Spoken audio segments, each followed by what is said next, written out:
Você já se sentiu correspondido por Deus em suas orações? Já sentiu que sua oração foi respondida? Ou já sentiu que ficou sem resposta? Sentiu que teve apenas o silêncio como retorno, sem qualquer sinalização de correspondência aos seus anseios?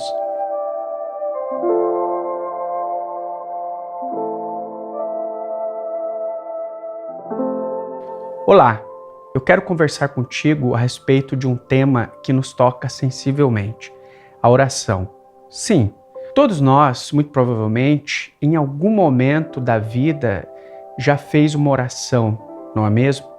Seja em voz alta ou em silêncio, ou mesmo um pensamento em formato de oração.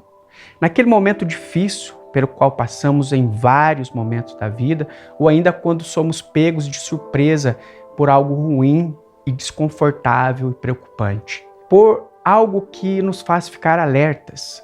Sempre quando nos sentimos em perigo e fragilizados, é comum recorrermos mentalmente a uma reflexão em forma de oração, um diálogo mental com Deus, com aquilo que toca a nossa vida de forma incondicional, ou seja, independentemente da forma que tenha a nossa fé, sempre em tempos de inquietação, nós recorremos a essa forma de diálogo mental ou verbalizado. E mesmo quem diz não ter fé, também recorre a esse dispositivo, também produz dentro de si esse diálogo mental, que eu estou chamando aqui de oração. Bem, você poderia me questionar, mas a oração não é uma conversa que exige fé? Como alguém que diz não ter fé poderia fazer uma oração? Sim, e eu responderia, a questão é que nós precisaríamos discutir a que tipo de fé nós estamos nos referindo. Existem várias formas de pensar a respeito da espiritualidade e da vida religiosa de maneira geral. Elas podem ser formas de exercícios mentais e existem muitos. Todavia, eu quero me concentrar hoje no tema da oração e não necessariamente no tema da fé, ainda que sejam coisas intimamente ligadas.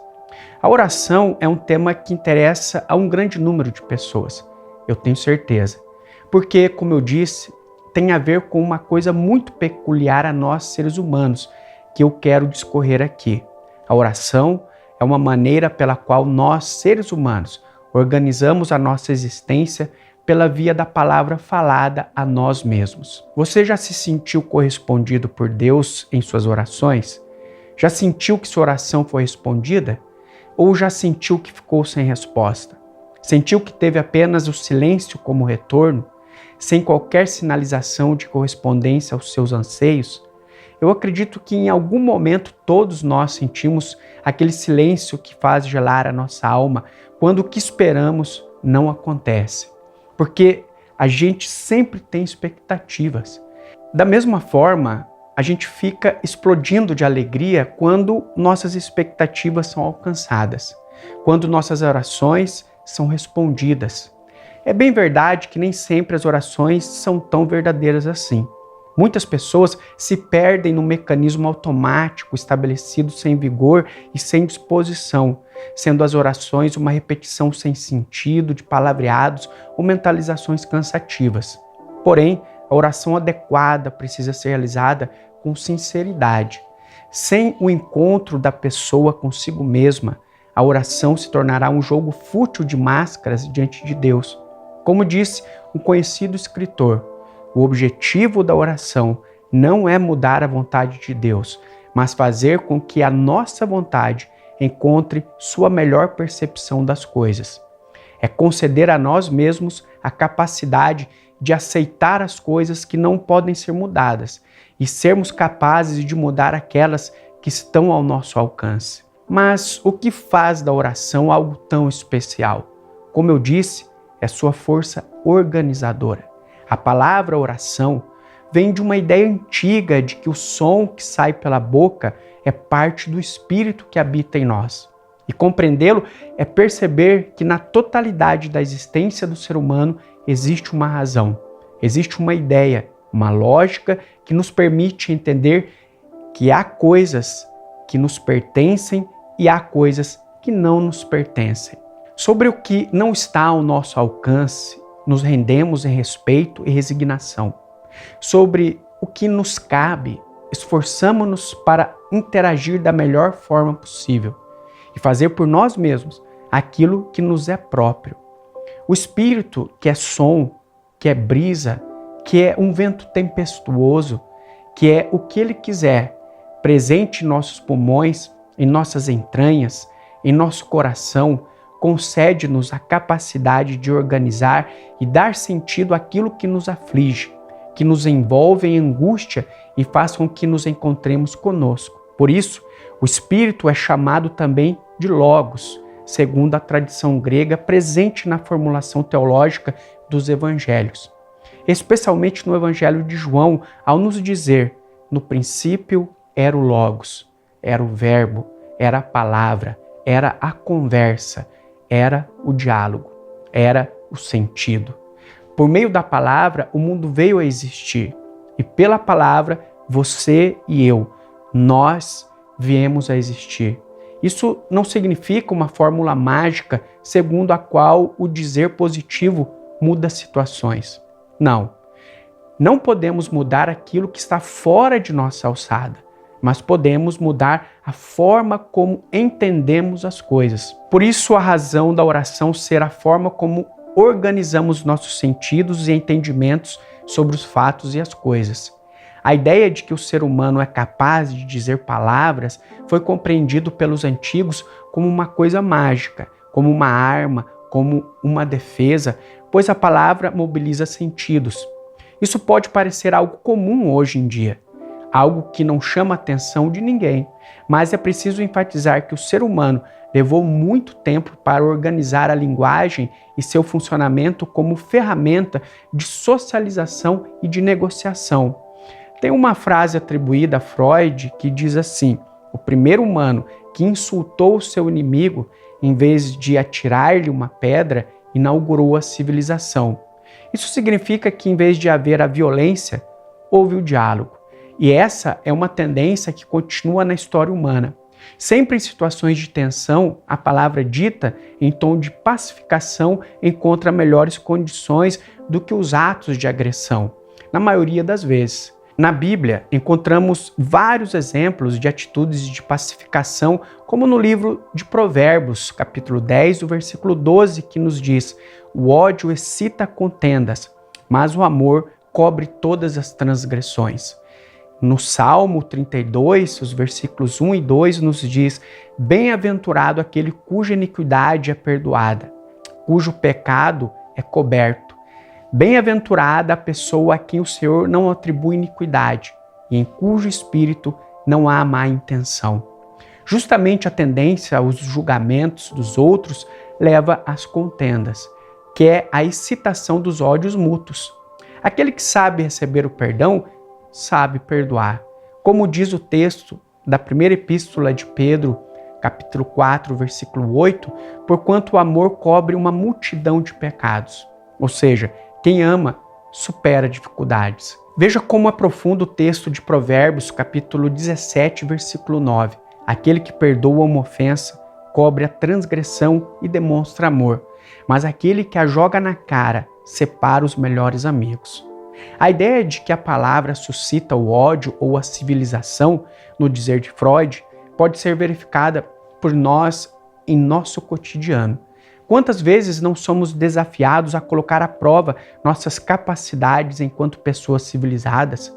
Preferimos a pedra ou o insulto? É bem verdade que hoje em dia exige-se o silêncio em vez do insulto, o que não é muito recomendável. Por insulto, podemos entender aqui a palavra em vez da pedra, isto é, a conversa. Por isso, o mais acertado é a palavra dita no tempo certo, para que ela não seja retida em exagero ou que ela não saia antes da hora, em atropelo. E quando é o tempo certo? O tempo certo é uma questão que apenas cada um de nós pode saber. Cada um sabe o que nos angustia e nos aperta o peito. Claro, algumas pessoas têm mais dificuldades em dizer não ou dizer sim.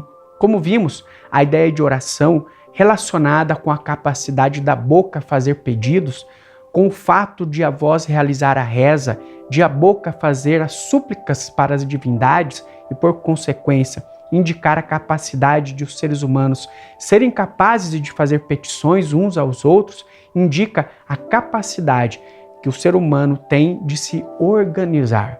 Por isso, um grande orador é também um grande falador. É alguém que sabe articular o vento que sai de seus pulmões no formato de letras e frases. Como dito antes, na tradição do Antigo Testamento, as pessoas acreditavam que o ar que saía de nossas narinas era o Espírito Divino. Por isso, eles compreendiam que, quando alguém morria, o espírito saía dela e voltava para Deus. O corpo voltava ao pó da terra. Entre os gregos antigos, tudo indica que havia uma ideia parecida. Sem o sopro da vida, o corpo perdia seu vigor e se tornava um corpo sem vida. Assim, para os gregos, a alma significava o estar vivo. É interessante que o espírito, ou a psique, conforme essa ideia, caracterizava a formulação da palavra. Veja, o sopro de vida nos mantém vivos e nos capacita a desenhar palavras e a formular frases, não é mesmo? O que são as palavras? Não é o sopro de vida formulado em letras? Agora me diga, o que é a linguagem?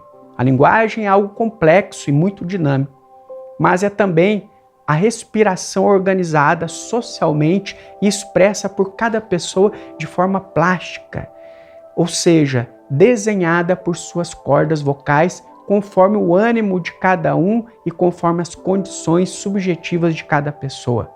Não é à toa que a noção bíblica da criação está ligada diretamente à perspectiva do Espírito. Como lemos no livro de Gênesis, capítulo 1, versículo 2, onde diz: "E o Espírito de Deus se movia sobre a face das águas." Ali estão juntas as ideias de palavra, de algo que é dito, e de espírito, que paira através deste dizer. Essa é uma ideia muito presente em toda a Bíblia. Como podemos ver expressa no Salmo 33, o versículo 6. "Pela palavra do Senhor foram feitos os céus, e todo o exército deles, pelo espírito da sua boca." E foi esta mesma capacidade dada ao ser humano na história de Adão e Eva, dar nomes às coisas, nomear, dizer, significar.